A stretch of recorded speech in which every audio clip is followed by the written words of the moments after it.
Hello friends, जब से हम नए घर में शिफ्ट हुए हैं तब से हमारा काफ़ी टाइम सिर्फ पानी की प्रॉब्लम को मैनेज करने में ही निकल जाता है। कब पानी आएगा, कब चला जाएगा, इसी टेंशन में दिन बीत जाता है। लेकिन अगर हम हर प्रॉब्लम को सिर्फ प्रॉब्लम समझकर बैठे रहेंगे तो ज़िंदगी का मज़ा ही नहीं ले पाएंगे। इसलिए हमने सोचा कि थोड़ी देर के लिए इस टेंशन को साइड में रखते हैं और अपना संडे एंजॉय करते हैं। साथ ही हम पानी बचाने के नए नए तरीके भी ढूंढ रहे हैं ताकि घर का काम भी हो जाए और पानी भी वेस्ट ना हो। जैसे कि आपने हमारे लास्ट व्लॉग में देखा था, हम गार्डन गए थे लेकिन वहाँ ज़्यादा देर रुक नहीं पाए क्योंकि हमें पानी के लिए जल्दी घर लौटना था। लेकिन इस बार ऐसा बिल्कुल नहीं हुआ। इसके पीछे एक ख़ास वजह है और उस वजह के साथ आज हमें भोलेनाथ के भी बहुत सुंदर दर्शन हुए। अगर आप भी भोलेनाथ जी के दर्शन करना चाहते हैं तो वीडियो को एंड तक ज़रूर देखिए। हमारे पास हाफ टैंक पानी था जिससे हम 2 टाइम आराम से नहा सकते थे। सैटरडे को हम पूरा दिन घर पर भी नहीं थे, इसलिए बर्तन धोने की भी टेंशन नहीं थी। हम अपने एक फ्रेंड के घर रुक गए थे और आज संडे को वापस घर आए। घर आकर लंच किया और फिर सोचा कि आज कहीं बाहर घूमने चलते हैं। बस फिर क्या था, हम निकल पड़े उत्तन की तरफ। आज हम आए हैं किशन गोपाल राजपुरिया वनप्रस्थ आश्रम, जो कि मीरा रोड के उत्तन गुराई रोड के पास हरियाली और शांत वातावरण के बीच स्थित है। ये सिर्फ एक ओल्ड एज होम नहीं बल्कि एक ऐसा घर है जहां सीनियर सिटीजन को प्यार, सम्मान और अपनापन के साथ जीने का मौका मिलता है। आश्रम की शुरुआत 2003 में हुई थी और ये लगभग 14 एकड़ के ज़मीन पे फैला हुआ है। यहाँ रहना, भोजन, मेडिकल केयर और मनोरंजन जैसे कई सुविधाएं उपलब्ध हैं। सबसे खास बात यहाँ का शांत माहौल, हरियाली, फलों के पेड़, सुंदर फूलों के बगीचे और गौशाला इस जगह को और भी सुकून बना देते हैं। यहाँ रहने वाले बुजुर्ग सिर्फ रहते ही नहीं बल्कि अपना समय गार्डनिंग, ध्यान और सामूहिक गतिविधियों में भी बिताते हैं। सच कहूँ तो इस जगह पर आकर दिल को एक अलग ही सुकून मिला। ये हमें याद दिलाता है कि हमारे बुज़ुर्ग हमारी ज़िंदगी का सबसे अनमोल हिस्सा है। उनके साथ थोड़ा सा वक्त और प्यार बांटना ही उनके चेहरे पर सबसे बड़ी मुस्कान ला सकता है।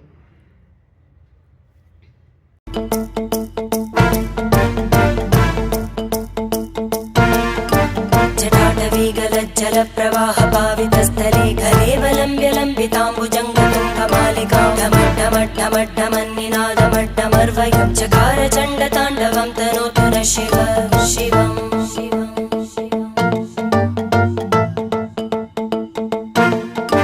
जटाकटाह सम्भ्रमभ्रमन्निलिम्पनिर्झरी विलोलवीचिवल्लरी विराजमानमूर्धनि धगज्ज्वलल्ललाटपट्टपावके किशोरचन्द्रशेखरे रतिप्रतिक्षणं मम।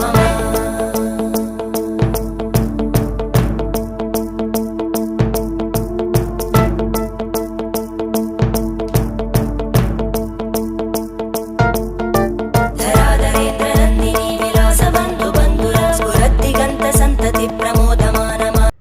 भोलेनाथ के दर्शन करने के बाद हम आश्रम की कैंटीन में गए और वहाँ गर्मा गर्म चाय का मज़ा लिया।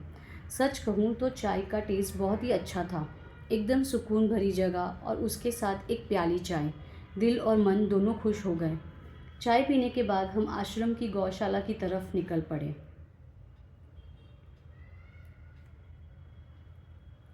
वहाँ जाकर गैयों को देखकर बहुत अच्छा लगा।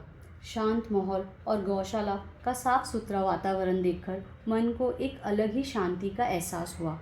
कुछ देर वहीं बिताए, गैयों को देखा और इस खूबसूरत जगह का आनंद लिया। गौशाला में कुछ सुकून भरे पल बिताने के बाद हम वहाँ से निकल पड़े उत्तन बीच की तरफ।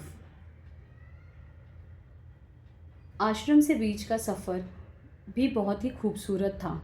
रास्ते पर ठंडी हवा चल रही थी और आज का मौसम भी घूमने के लिए बिल्कुल परफेक्ट था। हम सब काफ़ी एक्साइटेड थे, लेकिन सबसे ज़्यादा एक्साइटमेंट हमारी छोटी सी बेटी के चेहरे पर दिख रही थी।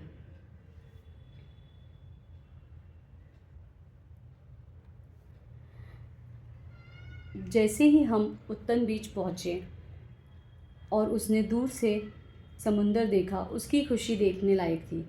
उसने बिना एक सेकंड की देरी किए सीधा बीच की तरफ दौड़ लगा दी। हम उसे आवाज़ लगाते ही रह गए, लेकिन उसके लिए उस वक्त बस समुंदर ही सब कुछ था।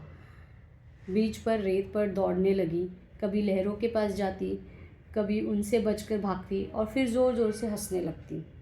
उसकी वो मासूम सी हंसी देखकर हमारे चेहरे पर भी अपने आप मुस्कान आ गई। सच कहूँ, बच्चों की खुशी बहुत ही सच्ची होती है। उन्हें ना किसी टेंशन की फ़िक्र होती है और ना किसी प्रॉब्लम की। उनके लिए छोटी सी बात भी एक बहुत बड़ी खुशी बन जाती है। शायद इसी वजह से उनके साथ वक्त बिताने से हमारी भी सारी टेंशन कुछ देर के लिए दूर हो जाती है। पिछले कुछ दिनों से पानी की प्रॉब्लम को लेकर काफ़ी परेशान थे। रोज़ का स्केड्यूल ही पानी के हिसाब से चल रहा था।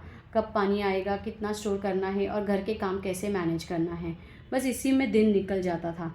लेकिन आज जब हम अपनी बेटी को इतना खुश देख रहे थे, तब लगा कि ज़िंदगी सिर्फ प्रॉब्लम्स का नाम नहीं है। खुशी के लिए बस थोड़ा सा वक्त और अपने लोगों के साथ ही काफ़ी होता है। हम भी उसके साथ बीच पर चलने लगे। ठंडी ठंडी लहरों का पानी पैरों को छू रहा था और हवा का एक एक झोंका मन को सुकून दे रहा था। समुंदर की लहरों की आवाज़ सुनते ही लग रहा था जैसे सारी थकान धीरे धीरे ख़त्म हो रही हो। हमने बीच पर काफ़ी फ़ोटोज़ और वीडियोज़ भी बनाए। ऐसे मोमेंट्स बार बार नहीं मिलते, इसलिए उन्हें कैमरे में कैप्चर करना भी ज़रूरी लगता है। सालों बाद जब हम ये वीडियोज़ देखेंगे तो शायद आज का दिन और भी ज़्यादा याद आएगा। बीच पर कुछ सुकून भरे पल बिताने के बाद हमने घर के लिए निकलने का फ़ैसला किया। रास्ते भर आज के दिन की सारी यादें मन में चल रही थी।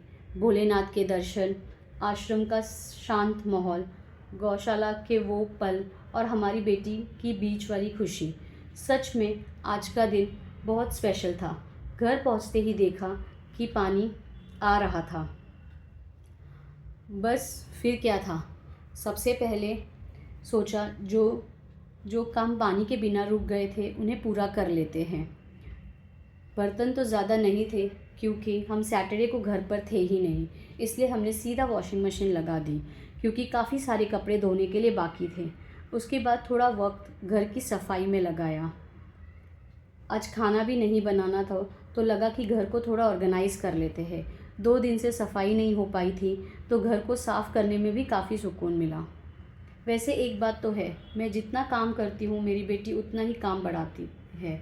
कभी उसके टॉयज़ इधर उधर, कभी कोई नई मस्ती, लेकिन उसकी छोटी छोटी शरारतें ही तो घर को घर बनाती हैं। आज का दिन हमने एक बार फिर याद दिला गया कि लाइफ में प्रॉब्लम्स तो आती रहती है। पानी की प्रॉब्लम भी अभी हमारे लिए एक चैलेंज है, लेकिन अगर हम सिर्फ उसी के बारे में सोचते रहेंगे तो ज़िंदगी के खूबसूरत पल मिस कर देंगे।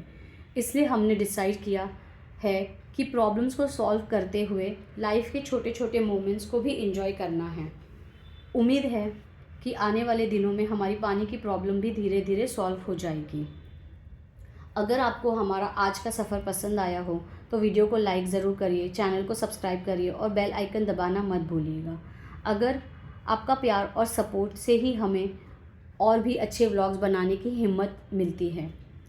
मिलते हैं अगले व्लॉग में, जहां मैं आपको डिटेल में बताऊंगी कि हमारे यहाँ टैंक होने के बाद भी पानी की इतनी प्रॉब्लम क्यों होती है और घर दिलाते वक्त ब्रोकर ने हमसे क्या क्या वादे किए थे।